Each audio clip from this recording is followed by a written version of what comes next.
নমস্কাৰ বিয়লি খবৰ হৈতে ষ্টুডিঅ'ত মই প্ৰিয়ংকা আহিছো খবৰ মাজলৈ দল ত্যাগ কৰিবলৈ সাজু কেবাগৰাকীও জ্যেষ্ঠ বিজেপি নেতাই দল ত্যাগ কৰিব বিজেপি জ্যেষ্ঠ নেতা তথা প্ৰাক্তন সাংসদ ৰাজেন গোহাঁই আৰু নলবাৰীৰ প্ৰাক্তন বিধায়ক অশোক শৰ্মাই দীৰ্ঘদিনে দলৰ প্ৰতি বিশেষগাৰ প্ৰদৰ্শন কৰাৰ পিছত দল ত্যাগ কৰাৰ সম্ভাৱনা আছে এই দুইগৰাকী জ্যেষ্ঠ নেতাৰ ইতিমধ্যে ৰাজেন গোহাঁই অসম জাতীয় পৰিষদত যোগাযোগ কৰাৰ লগতে কংগ্ৰেছতো কংগ্ৰেছত যোগ দিব নলবাৰী সমষ্টি প্ৰাক্তন বিধায়ক অশোক শৰ্মাই উল্লেখ্য যে নিৰ্বাচনৰ ভোট গ্ৰহণৰ দিনাই দলীয় অসন্তুষ্টি প্ৰকাশ কৰি ক্ষোভ উজাৰিছিল প্ৰাক্তন সাংসদ ৰাজেন গোহাঁই আৰু প্ৰাক্তন বিধায়ক অশোক শৰ্মাই ইতিমধ্যে দলীয় ৰুখত পৰি কাৰণ দৰ্শৰ জাননীৰ উত্তৰ দিবলৈ বাধ্য হৈছিল অশোক শৰ্মা ইয়াৰ উপৰিও বিজেপি এৰিবলৈ সাজু হৈছে প্ৰাক্তন বিধায়ক ডক্টৰ মান সিং ৰংপি সিপাজাৰ সমষ্টি তিনিবাৰৰ বিধায়ক বিনন্ত শইকীয়া বিজেপি এৰিবলৈ সাজু প্ৰাক্তন বিধায়ক ডক্টৰ মান সিং ৰংপি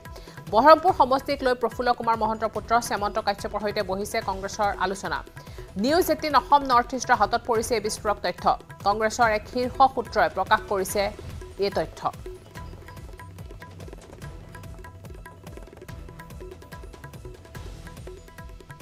আপুনি শেহতীয়াভাৱে মোৰ বা টেলিফোন বাৰ্তালাপতো কথা ক'লে যে আপুনি 20 তাৰিখে সকলো কথা ক'ম বুলি কৈছে ভাবিছোঁ যদি প্ৰয়োজন হয় তেতিয়া 20 তাৰিখলৈ কথা ক'ম যদি প্ৰয়োজন নহয় নকওঁ বিজেপি দল ত্যাগ কৰিব নেকি আপুনি তেনেকুৱা চিন্তা চৰ্চা চলি আছে বিজেপি দল ত্যাগ কৰিব নেকি আপুনি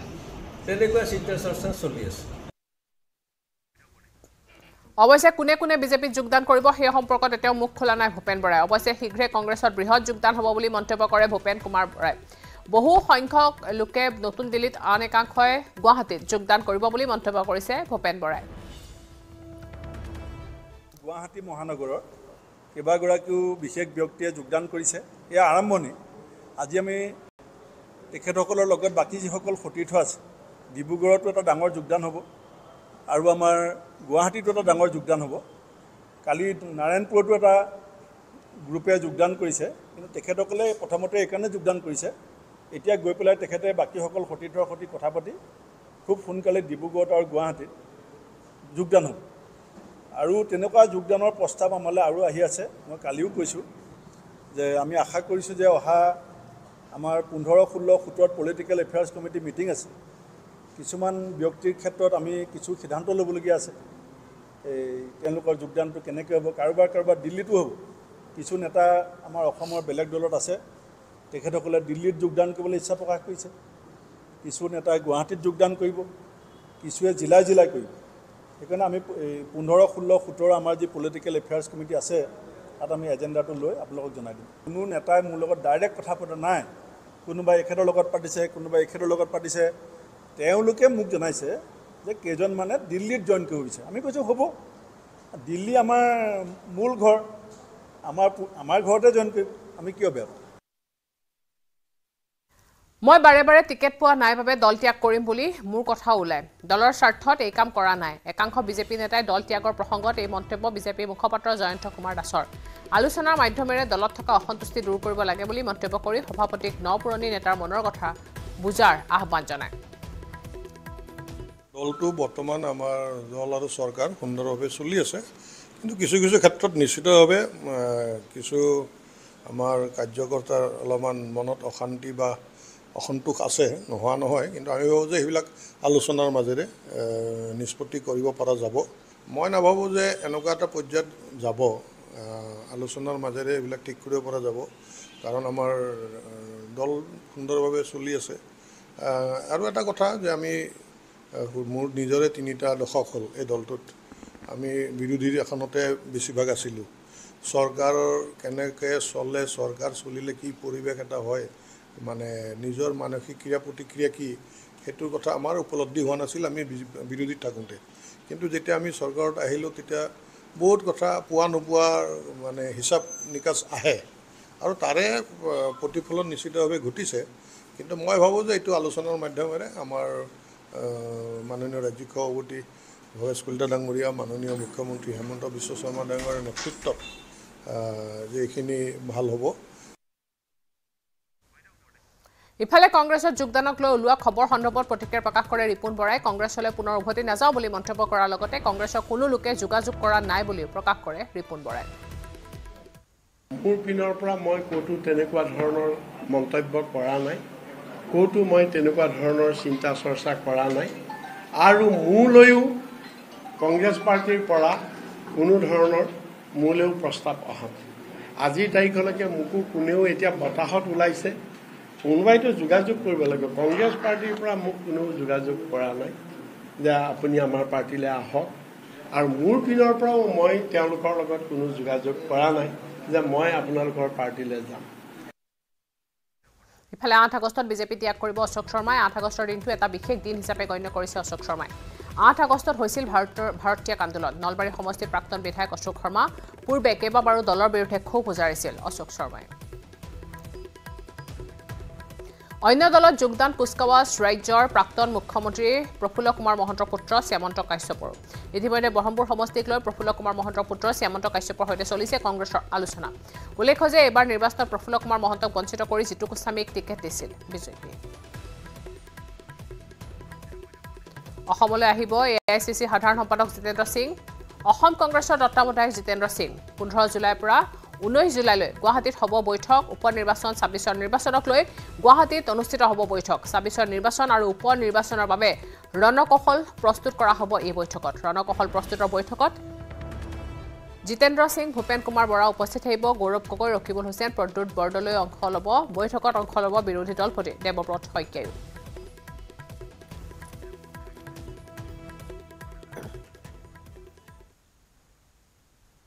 জিএমচিএছত ভুল চিকিৎসাৰ বলি হৈ প্ৰসূতিৰ মৃত্যুৰ অভিযোগ প্ৰসূতিগৰাকী লখৰাৰ মনিকা চৌধুৰী বুধবাৰে ভৰ্তি কৰোৱা হৈছিল জিএমচিএছত চিকিৎসা চলি থাকোঁতে ভৰ্তি কৰোৱা হৈছিল আইচিইউত প্ৰসূতিগৰাকীয়ে জন্ম দিছিল এটি কন্যা সন্তান আৰু ভুল চিকিৎসাৰ বাবে প্ৰসূতিগৰাকীৰ মৃত্যুৰ অভিযোগ কৰিছে পৰিয়ালে অস্ত্ৰোপচাৰৰ সময়ত ভুল চিকিৎসা হোৱাৰ অভিযোগ অত্যাধিক ৰক্তক্ষৰণ হৈছিল প্ৰসূতিগৰাকীৰ চিকিৎসকে পৰিয়ালৰ লোককো দুৰ্ব্যৱহাৰ কৰাৰ অভিযোগ উত্থাপন হৈছে জিএমচিএছত একোটাকৈ প্ৰসূতিৰ মৃত্যু হৈছে মনিকা চৌধুৰী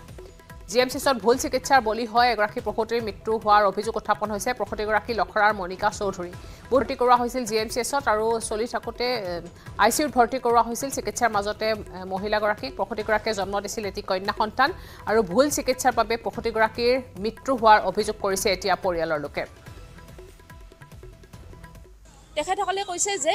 ইউট্ৰাছৰ পৰাইতো ব্লিডিংটো হয় ন ইউট্ৰাছটো উঠাই দিলে কিজানি ব্লিডিং ৰখাবই পাৰোঁ তেনেকৈ কৈ পেলাই তেখেতসকলে ইউট্ৰাছটো উঠাই দিলে ইউট্ৰাছটো উঠাই দিয়াৰ পিছত নাই ব্লিডিং ৰখাবই পৰা নাই তেখেতসকলক মই গৈ পেলাইও সুধিলোঁ বোলে আপোনালোকৰ মানে জুনিয়ৰ ডক্টৰে কৰিছিলে নেকি অপাৰেশ্যনটো তেখেতসকলে কৈছে নহয় আমাৰ ছিনিয়ৰ ডক্টৰ থাকে নহয় মানে তেখেতসকলে লগে লগে মানে আইচলেশ্যন কৰিলে আইচিইউত পঠাই দিলে ৰোগীজন আইচিইউত মই সুধিলোঁ নহয় তাত মেমক মই সুধিলোঁ কৈছে তাতে মানে ৰোগীজনৰ মানে অন্তিম অৱস্থা তাৰপিছত মানে আমাৰ ইয়াতে বাচ্চাটো সুস্থ বাচ্চাটো 3.5 কিলো 3.5 কিলো আছে ছোৱালী হয় কেইটামান বজাত ঢুকাইছে তেখেতসকলে কৈছে মানে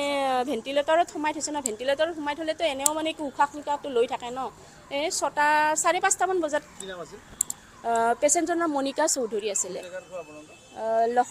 লখৰাত হয় বয়স 33+।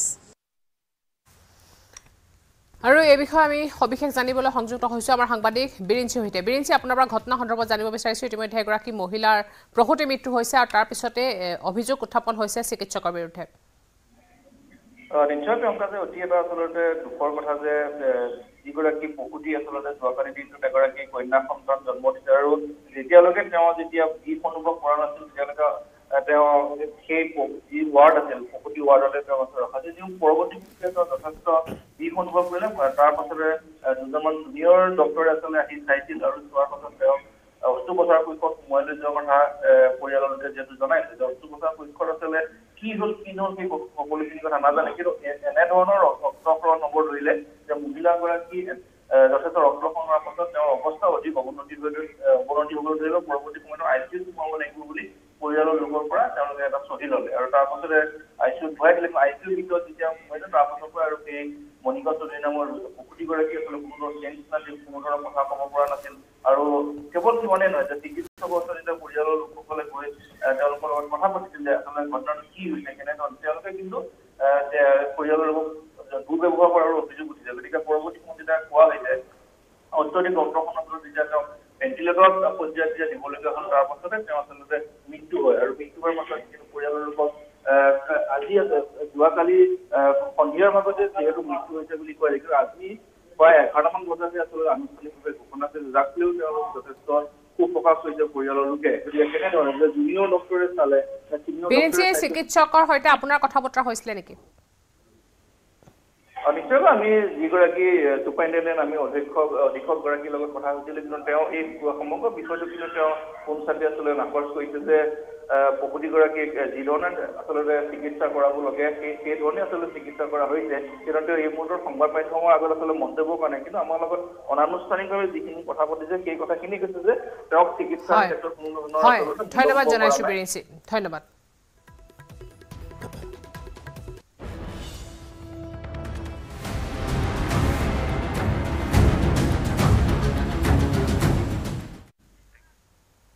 ডিব্ৰুগড় আলুৱাৰীত ভয়ংকৰ ঘটনা এজন যুৱকক মৰিয়াই হত্যা কৰিলে এদল উদণ্ড যুৱকে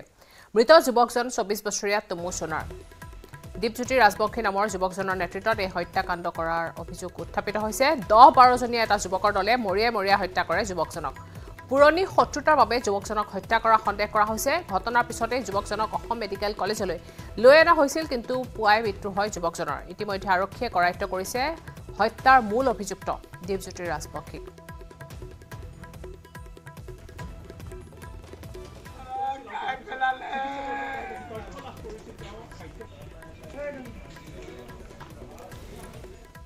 ঘটনাটো মানে মানুহজন ৰাতিপুৱা খাই বৈ কামত যাবলৈ ওলালে এটা দীপজ্যোতি ৰাজবংশী বোলা ল'ৰাজন আৰু আপোনাৰ 11টা ল'ৰা আছিলে এই গৌতম দোকানৰ ওচৰত এটা দোকান আছে তাৰ ভিতৰত সোমাই মিলি মোৰ মানুহটো একদম লাট মাৰিছে লাট মাৰি মিলি মোৰ মানুহটোৰ পেটৰ ভিতৰত কি হ'ল মই নাজানো ছাৰ ঘৰত লৈ গৈছো কৈছে পেট বিষাইছে বুলি ক'লে মই তেতিয়া কেজুৱেলটিত আনি এডমিট কৰিলো মানুহজন ৰাতিপুৱা 4টা বজাত ঢুকালে আৰু দীপজ্যোতি ৰাজবংশী বোলা ল'ৰাজনৰ কিবা আমাৰ মানুহটোৰ ওপৰত আগৰ কিবা ডনচন আছিলে সেইটো আছিলে নেকি সেইটো কাৰণে মানুহজনক মানে পুৰা আঘাত কৰি মাৰি পেলালে এই সন্দৰ্ভত আগবঢ়াইছো জেসি আহমেদৰ এক বিশেষ প্ৰতিবেদন হয় ডিব্ৰুগড়ত এক লোমহৰ্ষক ঘটনা সংঘটিত হৈছে এই ঘটনাই জোকাৰি গৈছে সমগ্ৰ ডিব্ৰুগড় আৰু ডিব্ৰুগড় চহৰৰ প্ৰায় সমীপতে চহৰৰ মাজমজিয়াত বুলিয়ে ক'ব লাগিব অসম চিকিৎসা মহাবিদ্যালয়ৰ চৌহদৰ পৰা কিছু নিলগত আলুবাৰী চাহ বাগিচাৰ সমীপত এই ঘটনা সংঘটিত হৈছে এজন যুৱকক কমল সোণাৰ নামৰ এজন যুৱকক 12 জনীয়া এটা দলে লোমহৰ্ষকভাৱে মৰিয়াই হত্যা কৰাৰ ঘটনা পোহৰলৈ আহিছে আৰু এইদৰে মই পোনপটীয়া দৃশ্য দেখুৱাইছো এয়া মাতৃক সেই যুৱকগৰাকীৰ আৰু মাতৃগৰাকীক এই অৱস্থাত মাৰি পেলাই দিলে বুকত চটপটাই আছে পানী খাবলৈ কাৰণে ডক্টৰে মনা কৰি কিনে পানীৰ কাৰণে তৰপি কিনে মৰি গ'ল মোৰ ল'ৰা কালি কেনেকৈ হৈছিলে কি গম পাইছে সেইটো গম পালো দোকানৰ ভিতৰত সোমাই কিনে মাৰিলে 12টা ল'ৰাই মিলি কিনে কেলে মাৰিলে বাইদেউ আৰু কেনেকৈ আছিলে নেকি কেলে মাৰিলে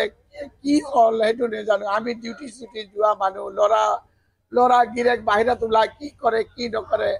সেইটো নাজানো কেতিয়া হৈছিলে ঘটনাটো দিনতে নেকি কালি দিনত কেইটা বজাত 9টা 9:30 ভিতৰত হ'ব পাৰে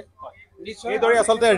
দিন দুপৰতে দিনৰ পোহৰতে এই ঘটনা সংঘটিত হৈছে লোমহৰ্ষকভাৱে কেইবাজনী 12 জনীয়া এটা দলে এজন যুৱকৰ নেতৃত্বত আহি এইদৰে মৰিয়াই হত্যা কৰাৰ অভিযোগ আছে আৰু যুৱকগৰাকী যিগৰাকী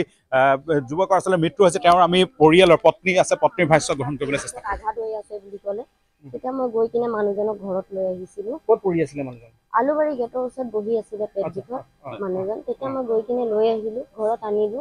আনাৰ পিছত কৈছে মানুহজন পেট বিষাইছে বুলি পেট বিষৰ পিছত মই কেজুৱেলটিত এডমিট কৰিলো মানুহটো এতিয়া এডমিট কৰাৰ পিছত আল্ট্ৰাচাউণ্ড দিলে আল্ট্ৰাচাউণ্ড কৰি মেলি গম পালো যে পেটৰ ভিতৰত খাদ্যনলীটো ফুটি মেলি গোটেই ব্লিডিং হৈ আছে বুলি ক'লে ব্লিডিং হোৱাৰ পিছত ডক্টৰে ক'লে যে মানুহটোৰ আৰু আশা কম আছে বুলি ক'লে অপাৰেশ্যন কৰিব লাগিব ইমাৰ্জেঞ্চি অপাৰেশ্যন কৰা কথা আছিলে আজি অপাৰেশ্যন 10টা বজাত আপোনাৰ কৰিম বুলি কৈছিলে 10টা বজাত অপাৰেশ্যন নহ'লে 4টা বজাতে ৰাতিপুৱা মানুহজন ঢুকাই থাকিলে কিবা খাদ্যনলী ফাটি কিবা হৈছিল খাদ্যনলীটো পেটৰ ভিতৰতে ফুটি থাকিলে বুলি তেজ বমি কৰিছিল তেজ বমি হৈছিল কেনেকৈ ঘটনাটো হ'ল কিবা ক'লে মানুহজনে কৈছিলে না কি হ'ল মোৰ মানুহজনে একো মানে কোৱা অৱস্থাত নাছিলে পুৰা সিৰিয়াছ আছিল ঘটনাটো কি বুলি গম পালে ঘটনাটো অকল মানুহজনে ইমানে ক'লে মোৰ ঝেং হৈছিলে এই বিজু ৰাজবংশী ল'ৰা আপোনাৰ দীপজ্যোতি ৰাজবংশীৰ ল'ৰাই মোক অকল মাৰিছে পেটত বুলি ক'লে আৰু তাৰ লগত 11জন ল'ৰা আছিলে বুলি ক'ত মাৰিলে বাইদেউ কোনডোখৰ ঠাইত আপোনাৰ এই গৌতম দোকানৰ ওচৰতে এখন দোকান আছে মদৰ দোকান তাৰ ভিতৰতে এএমচি সমীপত মেডিকেলৰ ওচৰতে নহয় আলুবাৰী বুলি কয় আলুবাৰী তাৰ ভিতৰতে মোৰ মানুহজনক সোমাই মেলি দৰ্জা বন্ধ কৰি কিনে মাৰিছে লাতে ঘুচাই মাৰিছে আপুনি যিজনৰ ল'ৰাৰ অভিযোগ কৰিছে তেওঁক আপোনালোকে চিনি পায় নেকি চিনি পাওঁ কেনেকৈ চিনি পায় পুলিচক কৈছে আপোনালোকে পুলিচক কোৱা নাই এতিয়া মই ইজহাৰ দিছো আৰু আমাৰ কেম্পাছৰে হয় সেইটো কাৰণে মই চিনি পাওঁ দীপজ্যোতি সেইটোতো মানুহজনক সুধিলে নকয় চিন্তা কৰি থাকে সুধিলে মানে হাঁহি ধেমালি কৰি উৰিয়াই দিয়ে মই কওঁ কি হ'ল তই চিন্তা কৰি আছ সেই একো নহয় বুলি কয় এনেকে আৰু হাঁহি মেলি উলিয়াই যিজনৰ অভিযোগ দিছে তেওঁ আপোনালোকে একে লাইনতে থাকে নেকি একে লাইনতে থাকে অলপ আগত থাকে বাগিচাৰ লাইনত বাগিচা লাইনত নহয় আপোনাৰ ফৰগেট এমচি কলনীত থাকে এএমচিৰ ফৰ্থ গেট কলনীৰ এটা লাইনতে আচলতে যিগৰাকী অভিযোগ কৰিছে তেওঁৰ থকা বুলি পৰিয়ালৰ লোকে ক'ব কৈছে আৰু এই ঘটনাই জোকাৰি গৈছে সমগ্ৰ ডিব্ৰুগড় পুনৰ এবাৰ কম আৰু লোক আছে আমি তেওঁলোকৰ সৈতে কথা পাতিবলৈ চেষ্টা কৰিম আৰু যিজন ঢুকাইছে তেওঁ ঘৰ ক'ত ফৰ্থ গেট কলনী ক'ত চাকৰি কৰিছিলে তেওঁ টমটম চলায় কামলৈ ওলাই যাওঁতে তেখেতক ধৰি মাৰিছে হয় এই যুৱকজন যিজনৰ মৃত্যু হৈছে তেওঁ আগতে ইজনক চিনি পায় নেকি যিজনৰ লগৰ হয় তাতে থাকে নেকি ক'ত থাকে তাতে একেলগতে এই কলনীতে থাকে এএমচি ফৰ্থ গেট কলনী হয় তেওঁ চাকৰি কৰে নেকি যুৱকজন যিজনে নাই নকৰে সিও তেনেকৈ টমটম চলায় মোৰ ভাগিনো টমটম চলায় আপোনাৰ ভাগিন হয় যিজন মৃত্যু হ'ল হয় কি নাম তেওঁৰ কমল সোণাৰ আৰু যিজনৰ ওপৰত আপোনালোকে অভিযোগ আনিছে এইটো দীপজ্যোতি ৰাজবংশী কেনেকে হ'ল বুলি কৈছে এইটো মানে কেনেকে হ'ল মানে দোকানত 12টা ল'ৰাই মিলি কিনি সি খাই আছিলে অলপ লুজ আছিলে সোমোৱালে দোকানত 12টা ল'ৰাই মিলি কিনি গুৰে ঘুচাই বাঁহেদি একদম ঠিকছে মৰিয়াই মেলি যেতিয়া ফ্ৰেকচাৰ হৈ গ'ল তেতিয়া সিহঁতি ল'ৰাকেইটা পলাই দিলে কোনোবাই খবৰ দিলে তাৰ মানুহজনীক চাইনাত আহি কিনি লৈ গ'ল ঘৰত লৈ যাওঁতে ভোক লাগিছে বুলি ক'লে কিবা এটা খালে খোৱা অলপ দেৰি পাছত বমিটিং হৈ গ'ল তেজ বমি হোৱাৰ পাছত অলপ দেৰি পাছত পেট বিষত তত নাপাই কিনি তাৰ পাছত কেজুৱেলিটি লৈ আনিলে কেজুৱেলিটি আনি পেলাই চাৰ্জাৰী এডমিট কৰিলে ৰাতিটো দৰৱ চেলাইনবিলাক চলিলে ৰাতিপুৱা 4টা বজাত ডেথ দুচৰ মাৰ কিবা ভুল কৰিছে 2 চৰ মাৰি যে মানুহ মাৰি পেলাব নালাগে ন তাক জীয়াব নোৱাৰে যদি মাৰি পেলাবলৈ তাক হক নাই ন তাক যেনে হ'লে তাক মানে তাক জেল হ'ব লাগে তাক ধেমাজিত ঘাইপথত ওপৰেৰে বাগৰিছে বাহনী পানী জুনাই আৰু চিলাপথাৰ সংযোগী 115 নং ৰাষ্ট্ৰীয় ঘাইপথৰ ওপৰেৰে বাগৰিছে পানী বিগত কেইবাদিনো ধৰি অৰুণাচল প্ৰদেশত হোৱা ধাৰাসাৰ বৰষুণৰ ফলত ধেমাজিত সৃষ্টি হৈছে জটিল বান পৰিস্থিতি নেৰানেপেৰা বৰষুণৰ ফলত জলকীয়াহুটি আৰু গগৰা নদীৰ জলস্তৰ বৃদ্ধি পাইছে নৈৰ জলপৃষ্ঠ বৃদ্ধিৰ ফলতে চিলাপথাৰ আৰু জুনাই সংযোগী 515 নং ৰাষ্ট্ৰীয় ঘাইপথৰ ওপৰেদি বাগৰিছে পানী ইতিমধ্যে জলকীয়াহুটি আৰু ডিমৌ নদীৰ বাহনী পানীত বুৰ গৈছে চিলাহুটি আৰু মুক্তিয়াৰ গাঁও পঞ্চায়তৰ অন্তৰ্গত প্ৰায় 20খনৰো অধিক গাঁও আনহাতে জুনাই ধেমাজি ডিব্ৰুগড়লৈ অহা যোৱা কৰা যাত্ৰীসকলক সাৱধানেৰে যান বাহন চলাচল কৰিবলৈ আহ্বান জনোৱাৰ লগতে ধেমাজি জিলা প্ৰশাসনক ঘটনাস্থলীত উপস্থিত হৈ সুৰক্ষা দিবলৈ নিৰ্দেশ দিছে বিধায়ক ভুৱন পেগুৱে 15 মিনিট আগত একো নাছিলে পানী এটা হঠাৎ পানী আহি অৱস্থা বেয়া কৰিছে এইটো কি নদী হয় এটা ঘগৰা নদী পথাৰতো কোনো খেতি বাতিয়ে নাই প্লাছ আমাৰ ঘৰত এতিয়া অৱস্থাই নাই যোৱা সপ্তাহত আমি এটা মটৰ নতুনকৈ কিনিব লগা হ'ল এতিয়া মটৰ চটৰ চব ডুবি শেষ হ'ল আৰু বৰ্তমান পাকঘৰতো পানী আমি এতিয়া দেখি আছোঁ গতিকে মানে পানীটো বাঢ়ি আছে ক্ৰমান্বয়ে বাঢ়ি আছে মানে আহি আছে পানী গোটেই গৰাখহনীয়া হৈ আছে ৰাস্তাটো কহি গৈ আছে ভাঙি চলাচল আজি ঠিকনা নাই আজি বন্ধ হ'ব পাৰে গতিকে যিসকল ব্যক্তি ইয়াত অহা যোৱা কৰিছে সাৱধান হোৱাটো ভাল মানে পুনৰ আশে পাশে থকা সকলো ৰাইজক সতৰ্ক হৈ থাকিবলৈ অনুৰোধ জনালোঁ প্ৰশাসন আৰু আমি চৰকাৰৰ ফালৰ পৰা আমি যি পাৰোঁ যেনেকৈ পাৰোঁ সকলোকে এইটো নিৰাপদে সকলো যেন থাকিব পাৰে তাৰ কাৰণে ব্যৱস্থা আমি কৰি আছোঁ ৰাইজক কিন্তু সকলোকে সতৰ্ক হৈ থাকিবলৈ অনুৰোধ জনালোঁ বিজেপি এৰি অন্য দলত যোগদান কৰিব নে নকৰে এই সন্দৰ্ভত 20 জুলাইত স্থিতি স্পষ্ট কৰিব নলবাৰীৰ প্ৰাক্তন বিজেপি বিধায়ক অশোক শৰ্মাই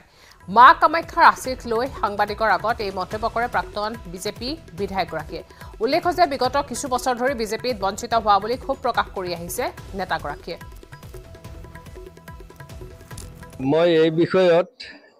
একো নকওঁ এই কাৰণে যে মই তেনেকুৱা সিদ্ধান্ত মই কাকো জনোৱা নাই কথা এটা ওলাইছে সেইবিলাক চলি থাকিব কিন্তু মোৰ কথাখিনি মই অহা 20 তাৰিখৰ পিছতহে ক'ম। কিন্তু এই ধৰ্মীয় পীঠস্থান মা কামাখ্যাত আপোনালোকক লগ পাই মই আপোনালোকক আচলতে এভইড কৰিব নোৱাৰিহে মই আপোনালোকৰ সন্মুখত থিয় হৈছোঁ। মোৰ 40,000 সমৰ্থক থকা হ'লে মই নিৰ্দলীয় খেলিলোহেঁতেন। গতিকে মই নিৰ্বাচন খেলাৰ কাৰণে বা কাৰোবাক হেৰি কৰাৰ কাৰণে মানে মই ক'ৰবাত নিৰ্বাচন খেলিম সেই হিচাপে মই এইবিলাক একো চিন্তা চৰ্চা কৰা নাই। 9 আগষ্টত বিজেপি ত্যাগ কৰাৰ পূৰ্ণ সম্ভাৱনা আছে অশোক শৰ্মাৰ। বিজেপি প্ৰাক্তন বিধায়কৰ ঘনিষ্ঠ সূত্ৰই সদৰি কৰিছে এই তথ্য। পূৰ্বে কেইবাবাৰো দলৰ বিৰুদ্ধে ক্ষোভ উজাৰিছিল অশোক শৰ্মাই। বিগত বিধানসভা নিৰ্বাচনত টিকটৰ পৰা বঞ্চিত হৈছিল অশোক শৰ্মা। পুৰণি বিজেপিক বৰ্তমানৰ নেতৃত্বই গুৰুত্ব নিদিয়াৰ অভিযোগ। অশোক শৰ্মাৰ এই অভিযোগ লোকসভা নিৰ্বাচনৰ পূৰ্বেও ক্ষোভ প্ৰকাশ কৰি সংবাদ শিৰোনামলৈ আহিছিল এইজন প্ৰাক্তন বিজেপি বিধায়ক।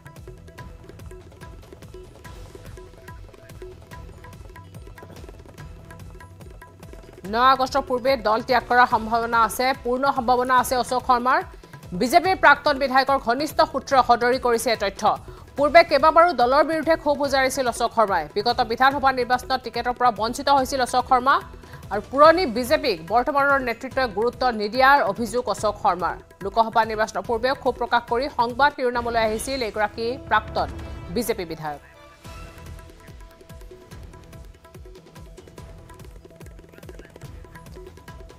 আমি নিউজ ৰুমত সংযুক্ত হৈছোঁ। আমাৰ জ্যেষ্ঠ সাংবাদিক বিপুল বৰ্মন আছে আমাৰ লগত। বিপুল বৰ্মন, আপোনাৰ ওচৰলৈ আহিছোঁ। আৰু এতিয়া প্ৰায় এক বিশেষ চৰ্চা দেখিবলৈ পোৱা গৈছে অশোক শৰ্মা বিজেপি ত্যাগ কৰাৰ কথা। প্ৰিয়ংকা, চাওক, আমি পোনপ্ৰথমে নিউজ 18 অসম নৰ্থ ইষ্টে এই বাতৰি যোৱাকালি আমি ব্ৰেক কৰিছিলোঁ। আমি কৈছিলোঁ যে অশোক শৰ্মা, বিনন্দ শইকীয়া, ৰাজেন গোহাঁই, মানসিং ৰংপি এইসকল বিজেপিৰ নেতাই তেওঁলোকে বিজেপি ত্যাগ কৰিব আৰু ৰাজেন গোহাঁইৰ অসম জাতীয় পৰিষদৰ লগত কথা চলি আছে বুলি কৈছিলোঁ। আৰু অশোক শৰ্মা, বিনন্দ শইকীয়া আৰু মানসিং ৰংপিয়ে কংগ্ৰেছত যোগদান কৰিব বুলি কৈছিলোঁ। এতিয়া আমি আৰু এটা ব্ৰেকিং নিউজ দিব বিচাৰিছোঁ যে অশোক শৰ্মাই অহা 9 আগষ্ট তাৰিখে দিনৰ 11:15 তেওঁ বাজপেয়ী ভৱনলৈ আহি তেওঁ নিজৰ পদত্যাগ পত্ৰ সভাপতি ভৱেশ কলিতাৰ হাতত অৰ্পণ কৰিব। আৰু এক প্ৰকাৰ তেওঁ চূড়ান্ত সিদ্ধান্ত লৈ পেলাইছে। আৰু আজি কিছু সময় আগতে তেওঁ কামাখ্যা মন্দিৰলৈ আহিছিলে আৰু মাৰ আশীৰ্বাদ গ্ৰহণ কৰিছে। তেওঁ নতুন যাত্ৰা এটা আৰম্ভ কৰিব। তেওঁ যোৱা 2016 চনত যেতিয়া সৰ্বানন্দ সোণোৱাল চৰকাৰ হৈছিলে তেতিয়া তেওঁ নলবাৰী বিধানসভা সমষ্টিৰ পৰা বিজেপি টিকটত জয়লাভ কৰি আহিছিলে। আৰু তাৰপিছত এইবাৰ 2021 চনৰ বিধানসভা নিৰ্বাচনত তেওঁ বিজেপি টিকটৰ পৰা বঞ্চিত হৈছিলে, য'ত জয়ন্ত মল্লবৰে টিকট পাইছিলে আৰু সেইবাৰ তেওঁ নিৰ্বাচনত প্ৰতিদ্বন্দ্বিতা নকৰিলে। গতিকে ঠিক তেনেধৰণে 3বাৰ বিধায়ক আছিলে, 2বাৰ কংগ্ৰেছৰ পৰা, এবাৰ বিজেপিৰ পৰা। সেইগৰাকী হ'ল বিনন্দ শইকীয়া। তেওঁ চিপাঝাৰ বিধানসভা সমষ্টিত এসময়ৰ দিগ্গজ নেতা জয়নাথ শৰ্মাকো হৰুৱাইছিলে। আৰু সেই বিনন্দ শইকীয়া দাদা বিগতৰ অন্যতম সদস্য আছিলে, কিন্তু বিনন্দ শইকীয়াই যোৱা 2021 চনৰ নিৰ্বাচনত টিকট নাপালে। বিপুল বৰ্মন, এটা কথা জানিব বিচাৰিছোঁ। অশোক শৰ্মাই ইতিমধ্যে বিজেপি ত্যাগ কৰাৰ কথা ওলাই আছে, সম্ভাৱনা প্ৰকট হৈ আছে বুলি জানিবলৈ দিছে। কিন্তু এতিয়া বিজেপি এৰাৰ সম্ভাৱনা আৰু কাৰ কাৰ আছে? হয় প্ৰিয়ংকা, এখন আমাৰ দীঘলীয়া তালিকা আমাৰ নিউজ 18 অসম নৰ্থ ইষ্টৰ হাতত আহি পৰিছে। এইখন তালিকা জিতেন্দ্ৰ সিঙৰ ইয়াত মোহৰ আৰু স্বাক্ষৰ ইতিমধ্যে পৰিছে। আৰু তেওঁ অহা 15, 16, 17 তাৰিখে এই মাহৰেই ৰাজীৱ ভৱনলৈ আহিব। আৰু ইয়াতে তেওঁলোকৰ পাৰ্লিয়ামেণ্টাৰী তেওঁলোকৰ যিখন পলিটিকেল এফেয়াৰ্ছ কমিটিৰ তেওঁলোকৰ বৈঠক আছে। আৰু এই বৈঠকতে জিতেন্দ্ৰ সিঙৰ লগত ভূপেন কুমাৰ বৰা আৰু ইয়াত 3গৰাকী সাংসদৰ লগতে দেৱব্ৰত শইকীয়া উপস্থিত থাকিব। আৰু তাত তেওঁলোকে চূড়ান্ত সিদ্ধান্ত ল'ব যে কোনগৰাকী অশোক শৰ্মা বা বিনন্দ শইকীয়া বা ডাক্তৰ মানসিং ৰংপি তেওঁলোকে নতুন দিল্লীত ৰাহুল গান্ধীৰ উপস্থিতিত জইন কৰিব নেকি, বা ৰাজীৱ ভৱনত কোনে কোনে জইন কৰিব। আৰু ইতিমধ্যে কংগ্ৰেছৰ এটা নিৰ্ভৰযোগ্য দলে বা তেওঁলোকৰ শীৰ্ষ নেতৃত্বই প্ৰফুল্ল কুমাৰ মহন্তৰ পুত্ৰ সামন্ত কাশ্যপ তেওঁক বৰহমপুৰ সমষ্টিৰ পৰা নিৰ্বাচনত প্ৰতিদ্বন্দ্বিতা কৰাৰ কাৰণে অফাৰ দিছে বুলি আমি শুনিছোঁ। কাৰণ কিয় এইটো কথা যে সুৰেশ বৰা বৰহমপুৰ সমষ্টিত যোৱা 3বাৰৰ বিধানসভা নিৰ্বাচনত প্ৰতিদ্বন্দ্বিতা আগবঢ়াইছিলে। আৰু সেইগৰাকী নেতা বিজেপিলৈ যোৱাৰ বাবে এতিয়া বৰহমপুৰত কংগ্ৰেছৰ প্ৰাৰ্থিত্ব প্ৰত্যাশী তেনেই কম। আৰু সেইকাৰণে অৱশ্যে আমি প্ৰফুল্ল কুমাৰ মহন্তৰ পুত্ৰৰ সৈতে আমি যোগাযোগ কৰিছিলোঁ। তেওঁ এতিয়ালৈকে কোনো সিদ্ধান্ত লোৱা নাই বুলি কৈছে। দেখিবলৈ পোৱা গৈছে বিজেপিত দল ত্যাগৰ জোৱাৰ কিহৰ কাৰণে, ইয়াৰ অন্তৰালত কি হ'ব পাৰে? প্ৰিয়ংকা, চাওক, এতিয়া দল এতিয়ালৈকে ত্যাগ কৰা নাই। হয়, সিদিনাখন জয়ৰাম ইংলেঙে দল ত্যাগ কৰিছিলে, বা আৰু এজন 3বাৰৰ বিধায়ক তেওঁ জগত সিং ইণ্টি আৰু ইমানুৱেল মুছাহাৰীয়ে দল ত্যাগ কৰিছিলে তেওঁলোকে। কিন্তু এই মুহূৰ্তত নতুনকৈ আমি যিসকল ব্যক্তিৰ নাম কৈছোঁ তেওঁলোকে এতিয়ালৈকে পদত্যাগ কৰা নাই। কিন্তু পদত্যাগ কৰোঁতে এক প্ৰকাৰ খাটাং। আৰু আমি যেতিয়া ক্ৰছ চেক কৰিছিলোঁ, খবৰটো পোৱাৰ পিছত ক্ৰছ চেক কৰোঁতে আমি চূড়ান্ত হৈছিলোঁ যে এইসকল নেতাই বিজেপি দল ত্যাগ কৰিব। আজি জয়ন্ত কুমাৰ দাস, তেওঁ উপসভাপতি বিজেপিৰ ৰাজ্যিক কমিটি, তেওঁ কৈছে যে ৰাজেন গোহাঁই গোহাঁই বা বিনন্দ শইকীয়া অশোক শৰ্মা মানসিং ৰংপি এনেধৰণৰ নেতাবোৰ যদি বিজেপিৰ পৰা ওলাই যায় তেতিয়াহ'লে বিজেপিৰ কাৰণে যথেষ্ট এক কঠিন প্ৰত্যাহ্বান হ'ব বুলি কৈছে আৰু ভৱিষ্যতৰ কাৰণে তেওঁলোকৰ কাৰণে সমস্যাত পৰিব বুলি কৈছে জয়ন্ত কুমাৰ দাসে হয় ধন্যবাদ জনাইছো বিপুল বৰ্মন এই মুহূৰ্তত আপোনাক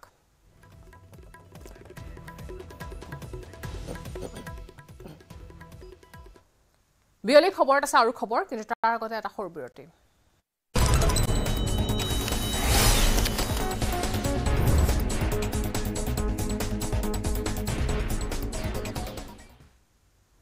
মহানগৰীত পুনৰ ফুটিল পানীৰ পাইপ এবাৰ গণেশগুৰিত ফুটিল পাইপ জুৰত গণেশগুৰি পথৰ ৰোণ হেতুৰ তলত ফুটিছে পাইপ যিকোনো সময়তে ভয়ংকৰ দুৰ্ঘটনা হোৱাৰ সম্ভাৱনা দেখিবলৈ পোৱা গৈছে পুনৰ পানীৰ পাইপ ফুটিছে এবাৰ গণেশগুৰিতে ফুটিছে পানীৰ পাইপ এনেদৰে পানী নিৰ্গৰিত হৈ আছে মহানগৰীত পুনৰ পানীৰ পাইপ ফুটা দেখা গৈছে এবাৰ গণেশগুৰিত ফুটিছে পানীৰ পাইপ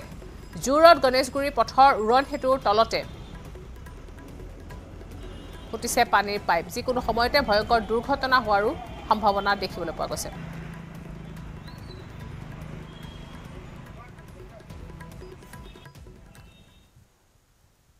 পাকিস্তানত চেম্পিয়ন্স ট্ৰফি নেখেলে ভাৰতে চেম্পিয়ন্স ট্ৰফিৰ মেচক লৈ বিচিচিআইৰ ডাঙৰ সিদ্ধান্ত 2025 চনত পাকিস্তানত অনুষ্ঠিত হ'ব চেম্পিয়ন্স ট্ৰফিৰ মেচ খেলৰ স্থান সলনিক লৈ আইচিচিৰ সৈতে বৈঠকত বহিব বিচিচিআই ডুবাই বা শ্ৰীলংকাত খেল অনুষ্ঠিত কৰাৰ অনুৰোধ জনাব বিচিচিআই উল্লেখ্য যে 2008 চনত মুম্বাইত সন্ত্ৰাসবাদী আক্ৰমণৰ পিছতে পাকিস্তান ভৱনলৈ যোৱা বন্ধ কৰিছে ভাৰতীয় ক্ৰিকেট দলে দুইখন দেশে অন্তিমবাৰ দ্বিপাক্ষিক সিৰিজত মুখামুখি হৈছিল 2012 চনত ভাৰততে আয়োজিত হৈছিল এদিনীয়া আৰু টি20 সিৰিজ 2023 চনত এছিয়া কাপতো নিৰাপত্তাৰ বাবে পাকিস্তানলৈ যোৱা নাছিল ভাৰতীয় ক্ৰিকেট দলটো ফলত শ্ৰীলংকাতে আয়োজিত কৰিব লগা হৈছিল টুৰ্ণামেণ্টৰ কিছু অংশ আৰু এইবাৰ পাকিস্তানত চেম্পিয়ন্স ট্ৰফি খেলিবলৈ যাবলৈ অমান্তি হৈছে ভাৰতীয় ক্ৰিকেট দল এতিয়া আইচিচিয়ে এই বিষয়ত কি সিদ্ধান্ত লয় সেয়া হ'ব লক্ষণীয়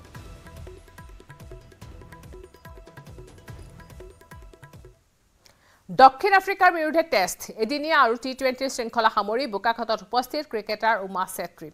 বোকাখাতৰ কান্ধুলিমাৰী গাঁৱৰ নিজা ঘৰখনত উপস্থিত হৈ বোকাখাতৰ ষ্টেডিয়ামত উমাই আৰম্ভ কৰিছে অনুশীলন ষ্টেডিয়ামত অনুশীলনৰ মাজতে উমাই বৰ্ণনা কৰিলে ভাৰতীয় জাতীয় মহিলা ক্ৰিকেট দলত অভিষেক কৰা মুহূৰ্তৰ সেই অভিজ্ঞতা যোৱা 7 জুলাইত টি20 দলত অভিষেক ঘটা মুহূৰ্তত উমাৰ কি অনুভূতি হৈছিল সেয়া জনালে উমা চেত্ৰীয়ে সদ্য সমাপ্ত শৃংখলাটো চলি থকাৰ সময়তে উমাৰ ঘৰখন বুৰ গৈছিল বানপানীত সেই কথাত উদ্বিগ্ন আছিল উমা তথাপি নিজৰ খেলৰ বাবে সৰ্বোচ্চ উজাৰি দিছিল বোকাখাতৰ জীয়ৰী উমাই আগন্তুক এছিয়া কাপৰ বাবে সাজু হোৱা উমা চেত্ৰীয়ে অহা 15 জুলাইত পুনৰ যোগ দিব ভাৰতীয় দলত ইতিমধ্যে টি20 ফৰ্মেটত 19 জুলাইৰ পৰা 28 জুলাইলৈ শ্ৰীলংকাত অনুষ্ঠিত হ'বলগীয়া মহিলা এছিয়া কাপত অংশগ্ৰহণ কৰিব লগা 15 জনীয়া ভাৰতীয় দলত স্থান লাভ কৰিছে উমা চেত্ৰীয়ে ভাৰতীয় মহিলা দলটিয়ে গ্ৰুপ লীগ পৰ্যায়ত 19, 21, 23 জুলাই তাৰিখে ক্ৰমে পাকিস্তান UAE আৰু নেপালৰ বিৰুদ্ধে প্ৰতিদ্বন্দ্বিতা আগবঢ়াব উমাই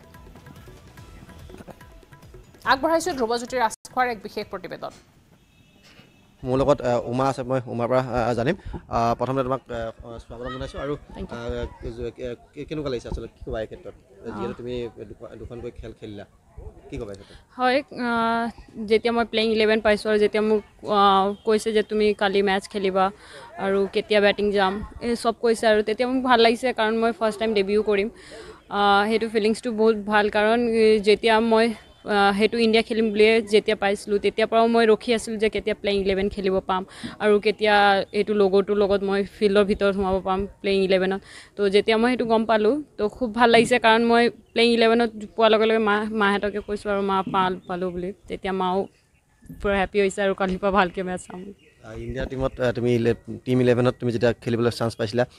গৌৰৱ কেনেকুৱা অনুভৱ কৰিছা আৰু তেওঁলোকৰ পৰা কি তুমি শিকিলা তেওঁলোকৰ পৰা মই এনেকৈ ক'বলৈ গ'লে বহুত বস্তু শিকিছোঁ কাৰণ ভিতৰত থকাতকৈ বাহিৰত থাকিলে বহুত বেছি শিকিব পাৰি তো তেওঁলোকে যেনেকুৱা দেখিছিলে চাগে মোৰ এটা ষ্টাম্পিংটো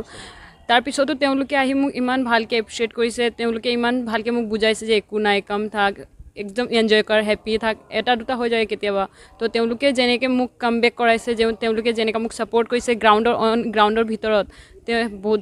সেইটো মোৰ এক্সপিৰিয়েঞ্চটো বহুত ভাল আছে পুনৰ কেতিয়া আকৌ খেল আছে বা কেতিয়া ইয়াৰ পৰা ৰাওনা হ'বা আকৌ মই 15 তাৰিখে ইয়াৰ পৰা গৈ আছোঁ আমাৰ চেন্নাইত আমি একগোট হ'ম তাৰপিছত তাৰ পৰা শ্ৰীলংকা নিশ্চয়কৈ এয়া আছিল উমা আৰু এতিয়া তেওঁ অনুশীলনত ব্যস্ত হৈ পৰিছে পুনৰবাৰ তেওঁ যি ক্ৰিকেট দলত ভাৰতীয় মহিলা ক্ৰিকেট দলত তেওঁ আকৌ পুনৰ অংশগ্ৰহণ কৰিব তেওঁ ইতিমধ্যে তেওঁ গৃহভূমি যি বোকাহাটৰ যি খেলপথাৰ আছে এই খেলপথাৰত তেওঁ অনুশীলন কৰা পৰিলক্ষিত হৈছে পবিত্ৰ শাওন মাহলৈ মাজত মাত্ৰ 10 দিন 10 দিনৰ পাছতে দেশৰ বিভিন্ন প্ৰান্তত শাওন মাহত অনুষ্ঠিত হ'ব বলবম মহানগৰীৰ শিৱ মন্দিৰসমূহতো আগন্তুক বলবমক লৈ চলিছে প্ৰস্তুতি মহানগৰীৰ প্ৰখ্যাত 3টা শিৱ মন্দিৰত বলবম উপলক্ষে হাজাৰ হাজাৰ ভক্তৰ সমাগম হয় ডাকিনী পাহাৰস্থিত ভীমাশংকৰ মন্দিৰতো বলবমৰ সময়ছোৱাত লক্ষাধিক ভক্তৰ সমাগম হয় এবাৰ ভীমাশংকৰ মন্দিৰ কমিটিয়ে 1 লক্ষাধিক ভক্তক শাওন মাহৰ সময়ত আদৰিবলৈ সাজু হৈছে 46 কোটি টকা ব্যয় সাপেক্ষে ডাকিনী পাহাৰস্থিত ভীমাশংকৰ মন্দিৰ প্ৰাংগণ আটক ধুনীয়াকৈ সজাই পৰাই তোলা হৈছে ইতিমধ্যে পাহাৰ খনন কৰি 30 ফুট বহল কৰিছে এটা 16 কিলোমিটাৰ দৈৰ্ঘ্যৰ পথ আৰু এই নিৰ্মাণ কৰা হৈছে এটা পদুম পুখুৰীও